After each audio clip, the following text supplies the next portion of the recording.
Assalamualaikum warahmatullahi wabarakatuh. Puji syukur kita panjatkan kepada Allah Subhanahu wa Ta'ala karena kita bisa mengikuti kegiatan masa pengenalan lingkungan sekolah dalam keadaan sehat walafiat. Anak-anak siswa-siswi kelas 10 SMA Muhammadiyah 3 Tulangan, hari ini kita mengikuti masa pengenalan lingkungan sekolah yang berbeda dari biasanya. Karena saat ini dunia sedang mengalami pandemi COVID-19. Jadi meskipun kita melaksanakan materi MPLS atau masa pengenalan lingkungan sekolah secara online atau dalam jaringan, saya harap kalian tetap antusias dan semangat untuk mengikutinya.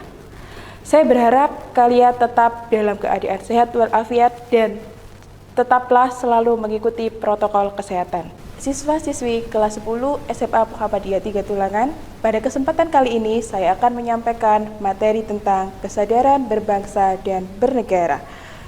Nah, sebelumnya saya akan jelaskan perbedaan bangsa dan negara. Karena saya yakin kita seringkali menggunakan istilah bangsa dan negara. Tapi pasti di antara kalian ada beberapa yang belum paham apa sih beda dari bangsa dan negara. Nah, coba dilihat. Bangsa adalah kumpulan masyarakat yang membentuk suatu negara karena dipersatukan oleh cita-cita yang sama. Jadi, kumpulan masyarakatnya itu disebut bangsa. Nah, selanjutnya, apa itu negara? Negara adalah suatu wilayah yang dihuni oleh asosiasi atau perkumpulan masyarakat yang di dalamnya terdapat pemerintah yang sah sebagai pengatur jalannya pemerintahan atau jalannya negara tersebut. Jadi sekarang kalian sudah tahu ya bedanya bangsa dan negara itu apa. Nah, selanjutnya saya akan menjelaskan syarat terbentuknya negara. Karena negara ada itu melalui sebuah proses dan ada syaratnya, syarat terbentuk sebuah negara. Yang pertama adalah wilayah. Wilayah ini menjadi syarat utama atau syarat pentingnya. Karena wilayah diperlukan sebagai tempat tinggal rakyatnya. Nah, bisa dibayangkan, jika suatu negara tidak ada wilayahnya, maka rakyatnya tidak ada tempat tinggalnya. Nah, syarat yang kedua adalah rakyat, yaitu sekumpulan manusia yang mendiami suatu wilayah tertentu. Jadi, setelah ada wilayah, ya, ada rakyatnya sebagai penghuni. Kemudian, nah, wilayah kita, negara Indonesia, yang terbentang dari Sabang sampai Merauke yang berupa kepulauan. Nah, itu adalah wilayahnya. Bisa dibayangkan wilayah Indonesia yang seluas ini dan tidak ada rakyatnya, maka tidak bisa disebut sebagai negara. Maka syarat yang kedua adalah rakyat sebagai penghuni. Sekarang sudah ada wilayah, kemudian sudah ada rakyatnya, lalu tidak ada yang mengatur. Bagaimana kira-kira? Dengan jumlah wilayah yang sangat luas, kemudian jumlah sekumpulan manusia yang banyak, tapi tidak ada yang mengatur. Maka diperlukan harus ada yang mengatur. Siapa yang mengatur? Yaitu pemerintah yang berdaulat. Adalah apa? Organisasi atau kelompok yang dibentuk oleh rakyat untuk mengatur jalannya negara. Jadi ibarat sebuah mobil, ya. Jadi ada mobilnya, yaitu wilayahnya, kemudian ada penghuninya di dalamnya, kemudian ada pengemudinya, yaitu siapa pengemudinya? Pemerintah yang berdaulat, yang terdiri dari presiden, terus ada lembaga-lembaga negara yang lain. Dan syarat yang keempat adalah pengakuan dari negara lain. Nah, itu adalah syarat terbentuknya sebuah negara. Selanjutnya, kita tentang tujuan negara. Ya, tujuan negara. Kira-kira apa sih tujuan negara itu? Pasti sebuah negara dibentuk atau didirikan itu ada tujuan yang mendasarinya. Tujuannya adalah secara umum tujuan negara adalah untuk meningkatkan kesejahteraan dan kemakmuran masyarakat yang tinggal di dalam suatu negara. Jadi negara diusahakan bisa menjamin kesejahteraan dan kemakmuran masyarakatnya. Nah, lalu bagaimana dengan tujuan negara Indonesia? Tujuan negara Indonesia tertuang dalam pembukaan UUD 1945, yaitu yang pertama, melindungi segenap bangsa Indonesia dan seluruh tumpah darah Indonesia. Yang kedua, memajukan kesejahteraan umum. Yang ketiga, mencerdaskan kehidupan bangsa. Yang keempat, ikut melaksanakan ketertiban dunia yang berdasarkan kemerdekaan, perdamaian abadi, dan keadilan sosial. Nah, ini juga yang menjadi alasan kenapa pembukaan UUD 1945 atau Undang-Undang Dasar 1945 tidak bisa diubah.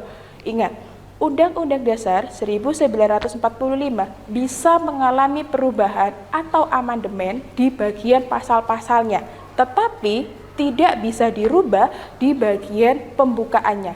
Kenapa? Karena di dalam pembukaan sudah tertuang tujuan negara Indonesia. Jadi tidak bisa dirubah di bagian pembukaan Undang-Undang Dasar 1945. Selanjutnya, setelah kalian mengetahui tentang tujuan negara, kita mulai masuk di materinya, yaitu kesadaran berbangsa dan bernegara. Apa sih makna dari kesadaran berbangsa dan bernegara itu? Sadar bahwa kita berada di tempat yang memiliki bahasa, agama, ideologi, sejarah yang sama. Jadi kita harus sadar bahwa kita ini berada di sebuah negara yang punya ideologi dan cita-cita yang sama. Kemudian bertindak dan berperilaku sesuai dengan cita-cita dan tujuan negara Indonesia. Selanjutnya, tidak berbuat sesuatu yang merugikan dan membahayakan bangsa dan negara. Jadi, kalau kita sudah memiliki kesadaran berbangsa dan bernegara, maka kita tidak akan bertindak yang membahayakan negara, kita bisa bertindak sesuai dengan cita-cita dan ideologi yang tertuang dalam Pancasila. Tetapi di era globalisasi saat ini, di mana perkembangan teknologi bisa berkembang dengan sangat cepat, kesadaran berbangsa dan bernegara di kalangan masyarakat Indonesia sedang mengalami penurunan, terutama di kalangan generasi muda bangsa. Buktinya apa? Kita lihat di sekitar kita, ya. Semakin banyak orang yang tidak menyukai budaya kita sendiri. Saya yakin pasti di antara kalian siswa-siswi kelas 10 SMA Muhammadiyah 3 Tulangan sudah mulai melupakan budaya bangsa Indonesia. Pasti kalian lebih menyukai budaya asing. Kalian suka mengikuti gaya hidup dari asing, dari luar negeri. Kemudian lihat juga di sekitar kita, banyak masyarakat kita yang melakukan hal-hal yang menyimpang, misalnya mulai bersifat individualis, bergaya hidup hedonis, kemudian terlibat dalam pergaulan bebas, kemudian menggunakan obat-obat terlarang, dan sebagainya. Hal itu bisa kita lihat di sekitar kita, di lingkungan sekitar kita, bahkan di teman-teman kalian. Miris sekali bukan kita melihat kenyataan yang seperti itu? Makanya perlu kembali kita bangkitkan semangat berbangsa dan bernegara kita. Makanya kita sebagai warga negara yang baik, khususnya kalian sebagai calon generasi penerus bangsa, harus memiliki kesadaran berbangsa dan bernegara. Kemudian tujuannya, kita harus memiliki semangat kebangsaan. Apa sih kira-kira tujuan kita harus memiliki semangat kebangsaan? Agar nilai-nilai yang dimiliki bangsa Indonesia sungguh-sungguh dihayati oleh segenap warga negara, baik dalam kehidupan pribadi maupun kehidupan sosial. Jadi, nilai-nilai yang dimiliki bangsa Indonesia itu harus kita amalkan dalam kehidupan sehari-hari, baik secara pribadi maupun saat kita terjun di tengah masyarakat. Misalnya, kita tidak boleh berperilaku individualis. Ketika kita berada di tengah masyarakat, kita harus ada yang namanya toleransi, saling menghargai. Kita tidak boleh bersikap individualis. Jadi itu adalah tujuan kita memiliki semangat kebangsaan. Jadi harus bisa kita terapkan. Baik, selanjutnya saya akan menjelaskan tentang faktor pendukung kesadaran berbangsa dan bernegara. Silakan disimak. Yang pertama adalah tingkat keamanahan pejabat negara.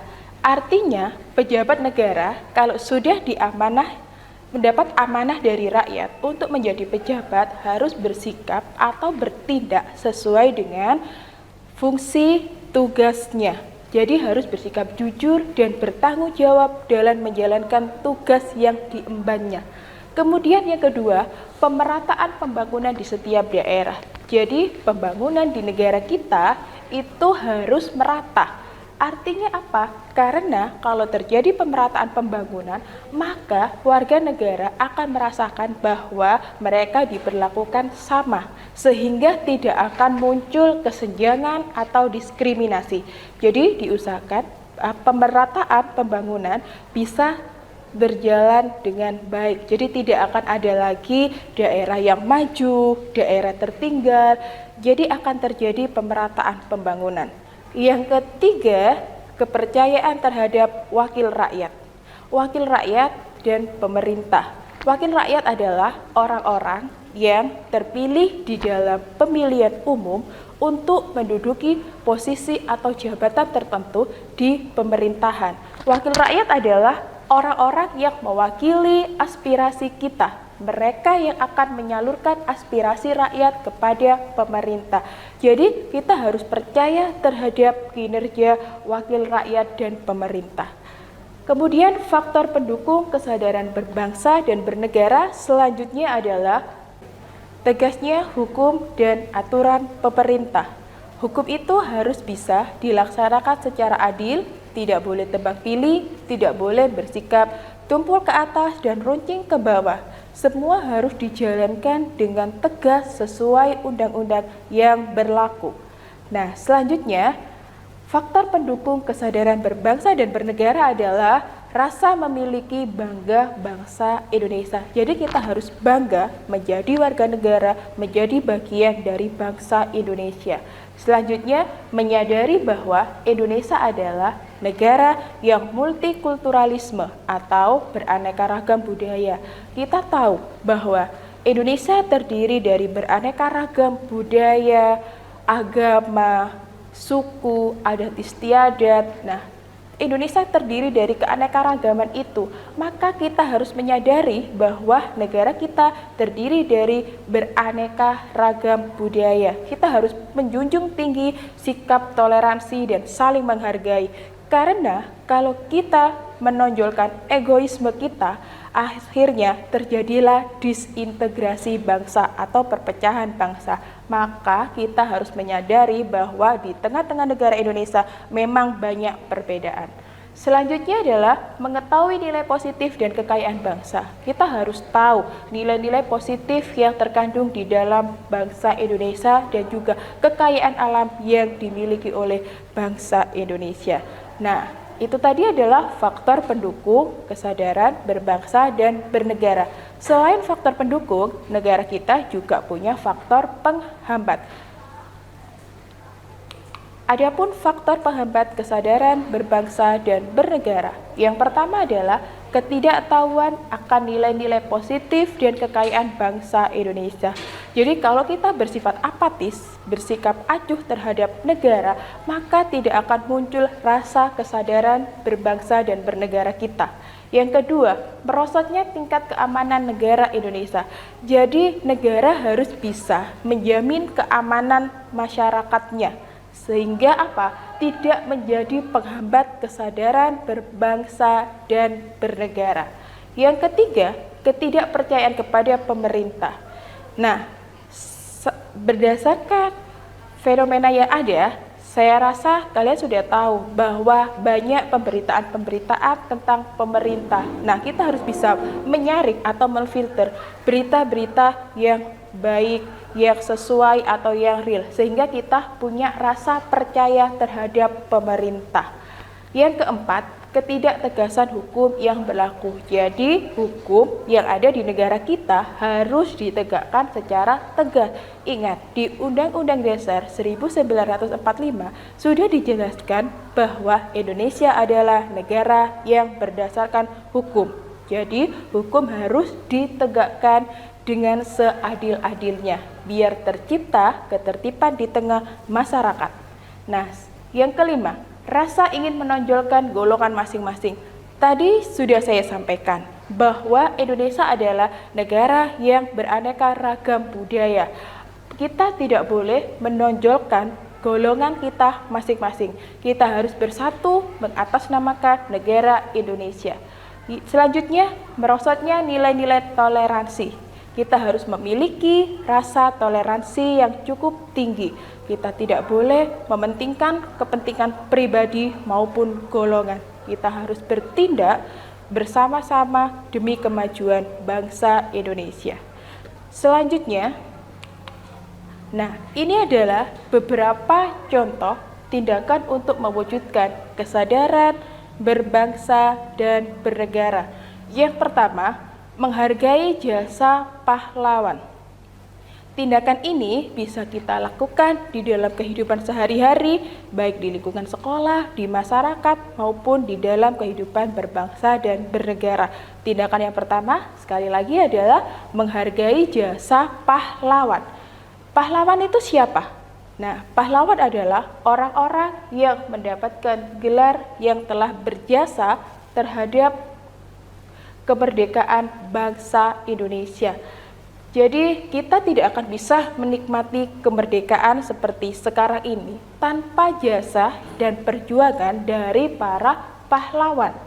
Mereka telah berkorban nyawa, keluarga, bahkan hidupnya demi kepentingan negara. Mereka berjuang melawan penjajahan demi untuk mencapai kemerdekaan. Nah, sekarang kita sebagai generasi penerus bangsa, kita harus bisa mengisi kemerdekaan yang telah berhasil diraih dengan perjuangan para pahlawan dengan hal-hal yang positif. Nah, misalnya kalian adalah sebagai pelajar, maka kalian harus bisa mengisi kemerdekaan ini dengan cara apa? Dengan cara belajar dengan tekun, belajar dengan rajin. Kemudian pemerintah juga harus bisa meneruskan perjuangan para pahlawan, seperti dengan cara berusaha memberantas kemiskinan, keterbelakangan, dan kesenjangan di masyarakat. Jadi pemerintah dan masyarakat bersama-sama harus meneruskan perjuangan para pahlawan. Nah, contoh yang kedua adalah memakai produk dalam negeri. Berulang kali pemerintah mengkampanyekan bahwa kita harus membeli produk dalam negeri. Tujuannya apa? Sebagai upaya memperkuat ekonomi di tanah air, meningkatkan produksi dalam negeri, kemudian menambah besar skala usaha dalam negeri, juga menambah investasi di negara kita. Jadi jangan sampai negara kita dibanjiri oleh produk-produk asing. Kita sebagai warga negara yang baik, kita harus bisa mencintai dan menggunakan produk dalam negeri. Jangan sampai negara kita sebagai lahan atau sebagai pasar dari produk asing. Nah, jadi kita mulai sekarang, saya harap kalian siswa-siswi kelas 10 SMA Muhammadiyah 3 Tulangan mulai membiasakan diri membeli produk lokal untuk membangun ekonomi nasional. Selain itu juga untuk membuka lapangan pekerjaan untuk generasi penerus bangsa selanjutnya. Nah, ini adalah, coba diperhatikan, ini adalah contoh salah satu hasil karya produk dalam negeri adalah apa? Batik. Nah, kita harus bangga bahwa negara kita juga punya produk dalam negeri yang tidak kalah saing dengan produk asing.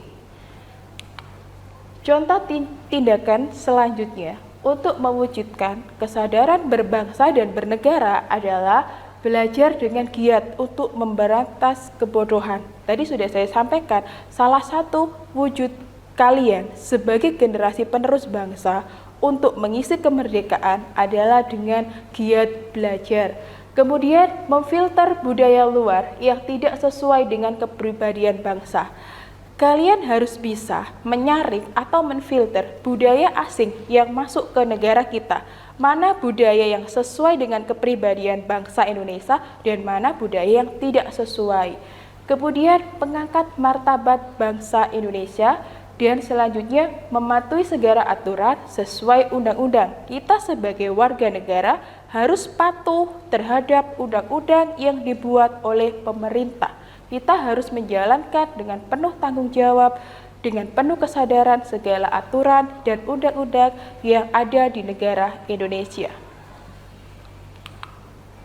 Nah, selanjutnya, kalau kalian sudah mengimplementasikan atau menerapkan sikap-sikap yang menunjukkan kesadaran berbangsa dan bernegara, maka di dalam jiwa kita akan muncul rasa bela negara. Nah, sekarang apa tuh bela negara? Bela negara adalah sikap dan perilaku warga negara dalam menjaga Negara Kesatuan Republik Indonesia dari segala ancaman, tantangan, hambatan, dan gangguan yang dilandasi Undang-Undang Dasar 1945 dan Pancasila, serta nilai-nilai bela negara.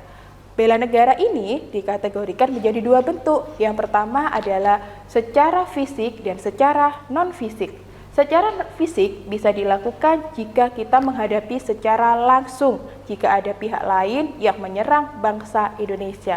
Sedangkan bentuk non-fisiknya adalah dengan cara berperan aktif demi kemajuan bangsa dan negara.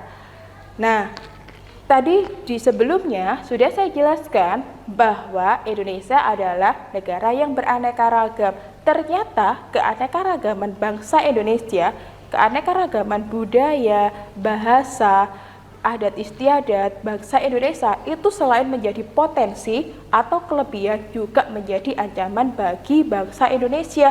Maksudnya apa? Karena keunikan bangsa Indonesia itulah banyak pihak-pihak lain yang ingin menguasai bangsa kita. Maka kita sebagai warga negara harus memiliki rasa bela negara. Baik, siswa-siswi kelas 10 SMA Muhammadiyah 3 Tulangan. Nah, mulai sekarang kita harus memiliki rasa bela negara. Karena keanekaragaman bangsa Indonesia, beraneka ragam budaya, bahasa, adat istiadat, itu selain menjadi potensi juga menjadi ancaman bagi negara kita. Nah, kita harus bisa menjaga keunikan bangsa Indonesia itu. Karena tidak menutup kemungkinan, karena keunikan bangsa Indonesia, juga karena sumber daya alam bangsa kita yang melimpah ruah bisa menjadi potensi timbulnya ancaman dari pihak asing. Jadi kita harus memiliki rasa bela negara. Nah, selanjutnya unsur dasar bela negara. Yang pertama adalah cinta tanah air. Yang kedua, sadar berbangsa dan bernegara. Yang ketiga, yakin bahwa Pancasila sebagai ideologi bangsa, kemudian rela berkorban untuk bangsa dan negara, dan memiliki kemampuan bela negara. Nah, kalau kita sudah melaksanakan bela negara, maka kesadaran bela negara juga dapat menimbulkan rasa patriotisme dan nasionalisme di dalam diri masyarakat. Siswa-siswi kelas 10 SMA Muhammadiyah 3 Tulangan, bagaimana? Apakah kalian paham apa itu nasionalisme? Dalam kehidupan sehari-hari, saya rasa kalian sering kali mendengar istilah nasionalisme. Nah, nasionalisme adalah sikap mencintai bangsa dan negara sendiri. Masyarakat harus memiliki jiwa nasionalisme, sehingga masyarakat bisa bertindak demi kepentingan bangsa dan negara dan mengesampingkan kepentingan pribadi dan golongan. Nah, itu adalah arti dari nasionalisme. Nah, beberapa hal yang bisa dilakukan untuk membina nasionalisme di Indonesia. Yang pertama adalah refleksi sejarah. Kita harus mengingat bagaimana perjuangan panjang para pahlawan untuk mendapatkan kemerdekaan bangsa Indonesia. Nah, kalau di sekolah kita, di SMA Muhammadiyah 3 Tulangan, sebagai refleksi sejarah, biasanya kita ada peringatan Hari Besar Nasional. Misalnya ketika 10 November kita memperingati Hari Pahlawan. Kemudian kita memperingati 17 Agustus ya, atau Hari Proklamasi Kemerdekaan. Jadi refleksi terhadap sejarah ini kita laksanakan, kita implementasikan di kehidupan sekolah kita. Kemudian yang kedua, memperkenalkan berbagai keragaman budaya bangsa. Nah, salah satu cara sekolah kita memperkenalkan keragaman budaya bangsa adalah kalian akan mendapat ekstrakurikuler batik. Itu adalah sebagai wujud kita mengenal tentang budaya bangsa. Kemudian mengembangkan sikap toleransi, memiliki rasa senasib dan sepenanggungan di antara sesama bangsa. Kalau tidak ada rasa senasib dan seperjuangan, maka kemerdekaan bangsa Indonesia tidak dapat tercapai. Jadi kemerdekaan bangsa bisa tercapai karena ada rasa senasib dan seperjuangan yang dimiliki oleh para pejuang dan para pendiri bangsa saat itu. Selanjutnya, ini adalah beberapa sikap yang harus kita hindari dalam memupuk semangat nasionalisme. Yang pertama adalah sukuisme, di mana kita menganggap bahwa suku bangsa yang kita anut adalah yang paling baik. Kita tidak boleh. Tadi berkali-kali saya jelaskan bahwa banyak suku bangsa yang ada di negara kita. Kita tidak boleh bersikap sukuisme. Yang kedua, chauvinisme. Apa itu chauvinisme? Yaitu menganggap bangsa sendiri yang paling unggul. Kita tetap harus menghargai bangsa lain. Kemudian yang ketiga, ekstremisme. Sikap mempertahankan pendirian dengan berbagai cara, kalau perlu dengan kekerasan dan senjata. Nah, biasanya ekstremisme ini bersikap menggunakan kekerasan. Kita tidak boleh terlalu fanatik atau terlalu ekstrim. Jadi kita harus tetap menghargai segala perbedaan yang ada di negara kita. Yang terakhir adalah sikap provinsialisme. Sikap ini juga harus kita hindari, yaitu sikap yang selalu berkutat dengan provinsi atau daerah sendiri. Jadi keempat sikap ini harus kita hindari dalam memupuk semangat nasionalisme. Jadi dengan demikian, kalian tahu apa saja tadi makna kesadaran berbangsa dan bernegara. Saya harap setelah mengikuti atau mendapat materi tentang kesadaran berbangsa dan bernegara bisa meningkatkan rasa nasionalisme kita sebagai warga negara. Kita harus bisa mengisi kemerdekaan negara kita dengan hal-hal yang positif, khususnya kalian sebagai generasi muda. Nah, sekian dari saya. Saya akhiri. Assalamualaikum warahmatullahi wabarakatuh. Tetap semangat menjadi generasi penerus bangsa.